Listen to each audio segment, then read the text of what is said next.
Hello everybody, welcome back to our channel, Learning the Holy Bible Together. Alright, so today we're on Deuteronomy chapters 25 and 26. And as I stated before, we'll talk about more personal ordinances because it's just fun to learn what happened, what went on back then. We'll talk about the first fruits and what they are. All right, and so I hope everybody is having a great day. Looks like the sun is shining so far. So far, so good. It was pouring again. So we've had about 3 weeks of rain. And as I stated before, I looked up and just about 3 miles from here, a road got washed out. The bridge was like almost 18 feet. The water rose 18 feet, I guess is the best way to describe it. But we really need the rain. And so we need the water. So yeah. Anyway, so let's go ahead and jump on in and let's talk about it. If there be a controversy between men, and they come unto judgment, that the judges may judge them, then they shall justify the righteous and condemn the wicked. Condemn the wicked. Yep. And it shall be, if the wicked man be worthy to be beaten. That's such a powerful statement. And it shall be, if the wicked man be worthy to be beaten, that the judge shall cause him to lie down, and to be beaten before his face, according to his fault, by a certain number. Maybe that's why the mean people are so angry. 40 stripes he may give him and not exceed, lest if he should exceed and beat him above these with many stripes, then thy brother should seem vile unto thee. So if he goes past 40, I guess, whoopings, he's considered to be vile. They probably consider him to be on the wicked's level or something. I don't know. Let me know what you guys think. Thou shalt not muzzle the ox when he treadeth out the corn. If brethren dwell together and one of them die and have no child, the wife of the dead shall not marry without unto a stranger. Her husband's brother shall go in unto her and take her to him to wife. So remember, back then they didn't have as many people, and so if what they're saying is, if if her husband passes away, then her brother-in-law, if he isn't already taken, he would get like first dibs to marry her.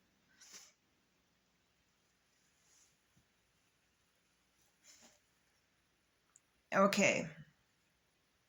And it shall be that the firstborn which she beareth shall succeed in the name of his brother.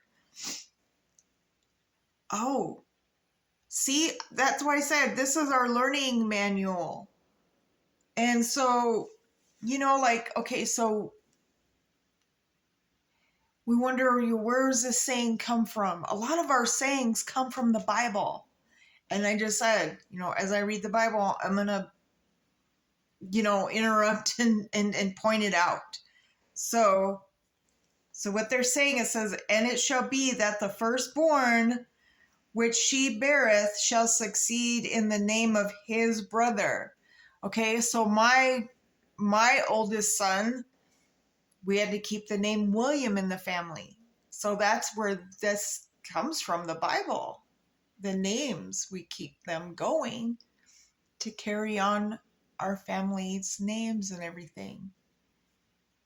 All right. So the name of his brother, which is dead, and that his name be not put out of Israel. And if the man like not to take his brother's wife, then let his brother's wife go up to the gate unto the elders and say, my husband's brother refuses to raise up unto his brother a name in Israel. He will not perform the duty of my husband's brother. Then the elders of the city shall call him and speak unto him, and if he stand to it and say, I like not to take her, then shall his brother's wife come unto him in the presence of the elders, and loose his shoe from off his foot, and spit in his face, and shall answer and say, so shall it be done unto the man will not build up his brother's house, and his name shall be called in Israel the house of him that hath his shoe loosed. When men strive together one with another, and the wife of the one draweth near for to deliver her husband out of the hand of him that smiteth him, and putteth forth her hand and taketh him by the secrets, then shall cut off her hand, thine eye shall not pity her. Thou shalt not have in the bag divers weights, great and small. Thou shalt not have in thine house divers measures, a great and small, but thou shalt have a perfect and just weight, a perfect just measure shall thou have, that thy days may be lengthened in the land which the Lord thy God giveth thee. For all that do such things and all that unrighteously are the abomination unto the Lord thy God.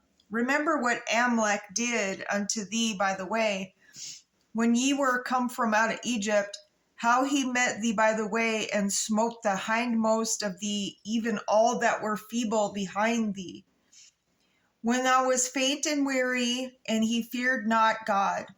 Therefore it shall be, when the Lord thy God hath given thee rest from all thine enemies round about in the land which the Lord thy God giveth thee for an inheritance to possess it, that thou shalt blot out the remembrance of Amalek for under heaven, thou shalt not forget it.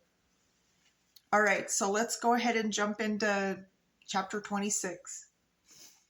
And it shall be, when thou art come in unto the land which the Lord thy God giveth thee for an inheritance, and possessed it, dwellest therein, that there shall take the first all the fruit of the earth, which thou shalt bring of the land of the Lord thy God giveth thee, and shall put it in a basket, and shall go unto the place which the Lord thy God shall choose to place his name there.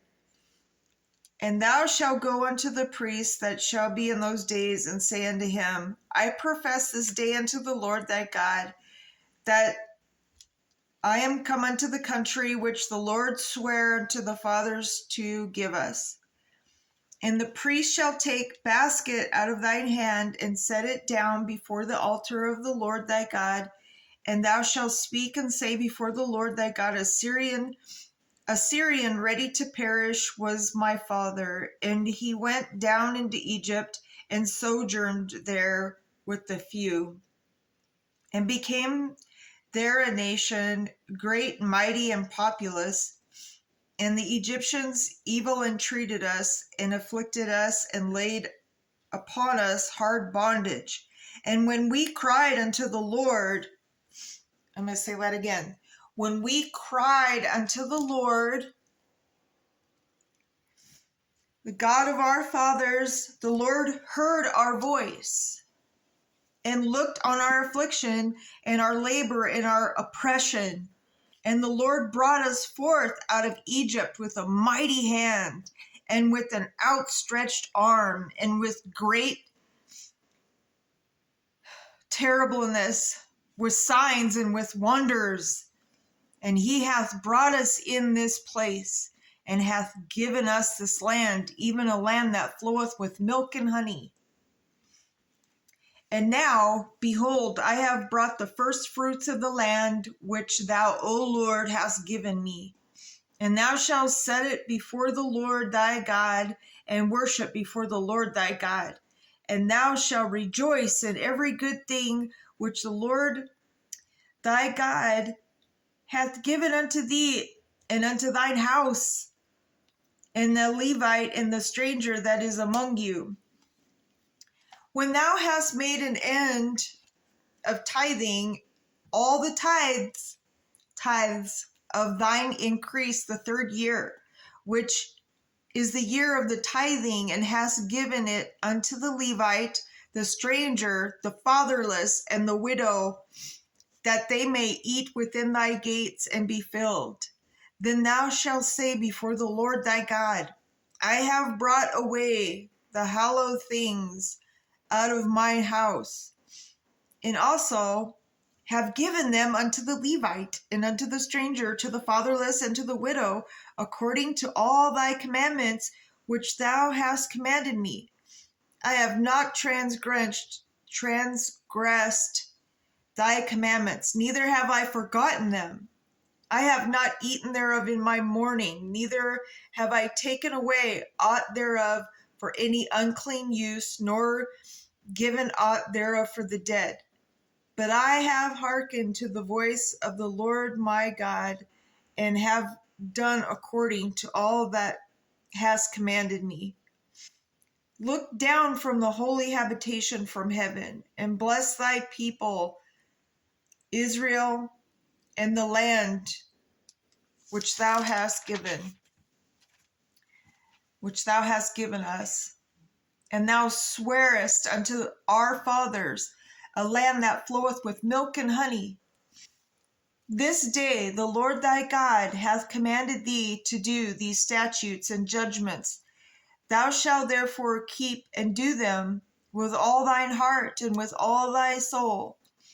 Thou hast avouched the Lord this day to be thy God, and to walk in his ways, and to keep his statutes and his commandments and his judgments, and to hearken unto his voice. And the Lord hath avouched that this day that he peculiar people as hath promised thee, and thou shouldest keep all his commandments, and to make thee high above all nations which he hath made, in praise and his name in honor, and thou mayest be the holy people unto the Lord thy God, as he hath spoken. All right, so that's the end of 26.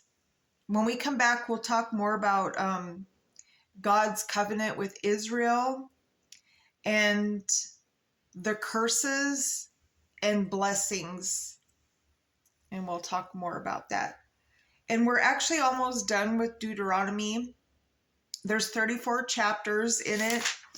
And then, so we'll probably next week, we'll be into the book of Joshua. And so it's just going to be exciting to, delve into that. And so on that note, my brothers and sisters, I hope you have a great day. And remember to put God first. And so what that means is, try to start your day with God. Just say a short prayer. It doesn't matter if you're in your car, in the shower, whatever. You can pray wherever. I mean, it's about your heart condition and about your relationship between you and God. And so I hope that helps. And I really enjoy, I guess in a way, having this learning experience. And so to be continued. and we'll see you next time. Have a great day.